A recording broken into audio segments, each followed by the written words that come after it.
What Elon Musk is doing, in my view, is plainly illegal. I'm sorry, can I ask a question? Did Joe Biden have staff at the White House? And how many of those staff members were elected? Well, you're going to love this video. We're diving into the latest controversy involving unelected officials, Elon Musk, and a host of other trending topics. Before we jump in, do me a favor, hit that like button. It's the best way to support the channel and help others discover these videos. Now let's get started. I'm sorry, can I ask a question? Did Joe Biden have staff at the White House? And how many of those staff members were elected? Well, but Scott, Elon zero. Musk The answer is zero. Every president appoints people to do things for them. To call him unelected is like the most naive and ridiculous talking point I've ever heard.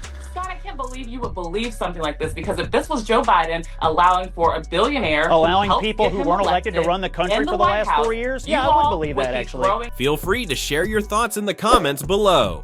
Scott Jennings is absolutely right. Unelected officials have always existed and always will. So what's the issue? It doesn't seem to bother most Americans. I will say the politics of this are quite good. 72% of Americans want an agency dedicated to efficiency. 60% say DOGE is helping.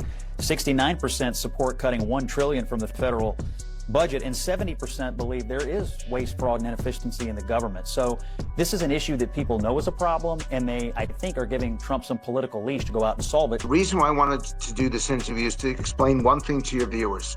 The overall objectives and the goals and the general policies behind what's been happening is approved of, but the language and the communication, the messaging is over the top. And the public understands that these are real people with real families and real concerns.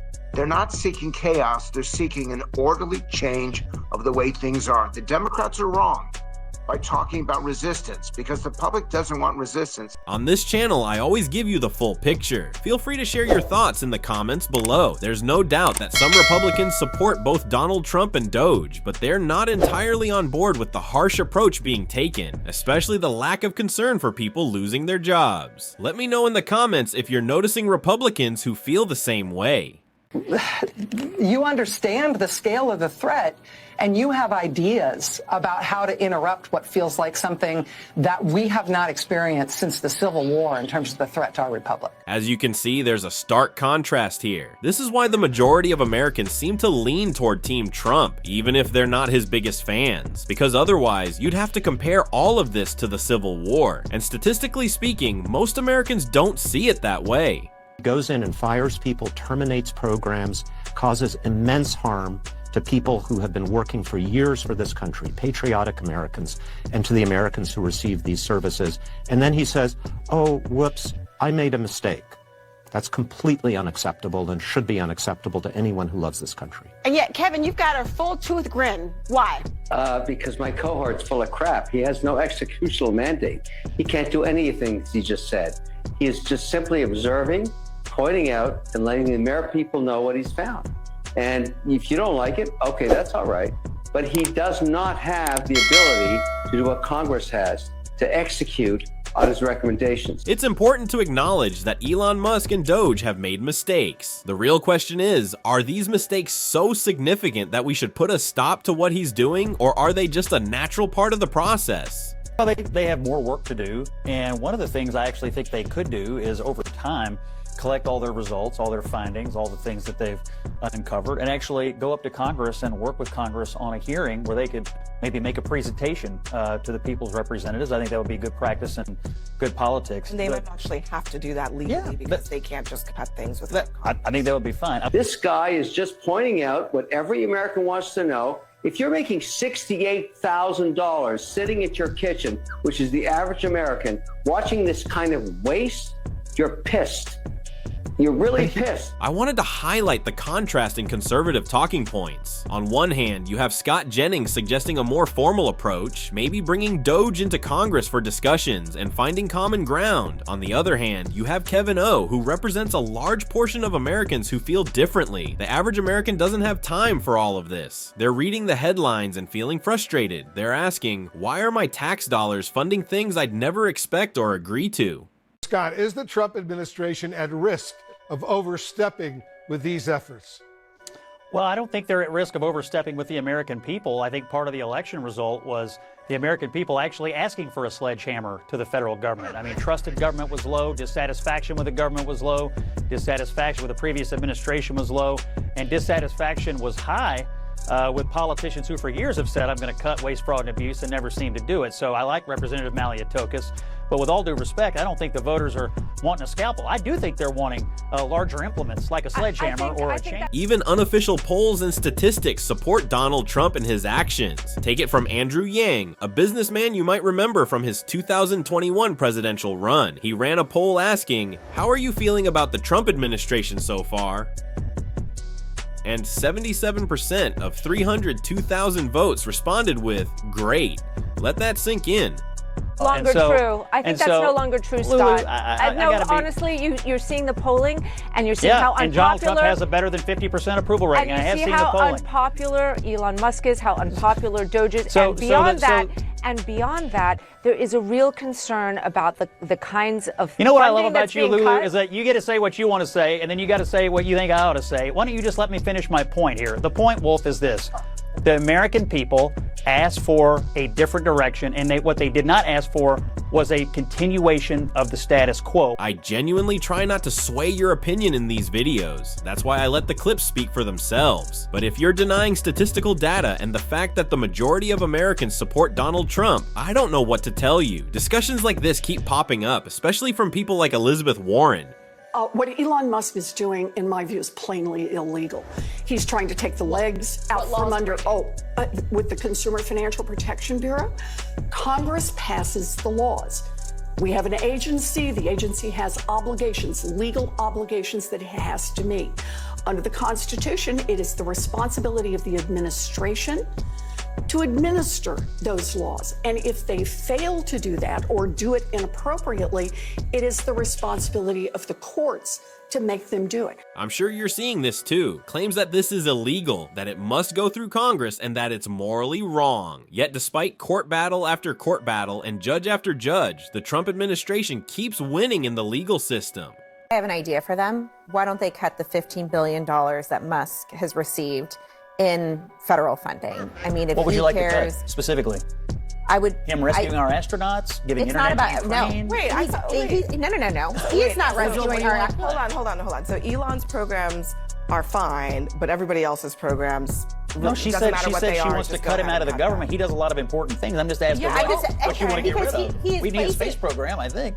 We're not talking about a space program. I'm talking about how Elon Musk, the wealthiest person in the world, is in the federal government making decisions about grants and about funding whenever he benefits from those things. He has people in a number of government agencies, yes, it is true, including the FBI, in order to find ways to gain grants and to make more money. And are you okay with that? Is that something you're okay with? You're for cutting. You're for cutting, but you're not for cutting. A, I think you're full of it. B, I'm not full of it. I have sources at the FBI. He provides all sorts of services to the government. Just a second. Look, I think we can all agree, it's fair to question whether the world's richest man is trying to gain favor in the US and make some extra money. That's a valid discussion. But when you actually look at where his earnings come from, here's the reality. He's not making anything from the Doge program. As Scott Jennings pointed out, his income largely comes from space programs, things that benefit all of us as well as people around the world. You just denigrated Bongino's law enforcement credentials. He was a cop and a Secret Service agent. You denigrated his academic credentials. He has a master's degree. Just because he was a police officer doesn't make him qualified to run a 38,000 person, $11 billion budget agency, just like Pete Hegseth. But you know what does? Because he National Guardsman or everyone doesn't either. Thank you for your confidence service. and the pleasure of the president. We have to talk about this. By now, you all know that Bonino is the deputy director of the FBI, and he's already at work. Investigations are underway. But here's something we always highlight on this channel: the way some news anchors confidently gaslight people who have risked their lives at the highest levels for this country. Just look at the sarcastic remark. Thank you for your service. This was directed at Pete Hegseth, a man who has been deployed and actually done what many are afraid to do: serve his country. Just something to think about. And I'm sorry that terrible. And I'm sorry that you are not yet over the outcome of the election. No, because look at what's happening to our country. And I'll never be over it, Scott.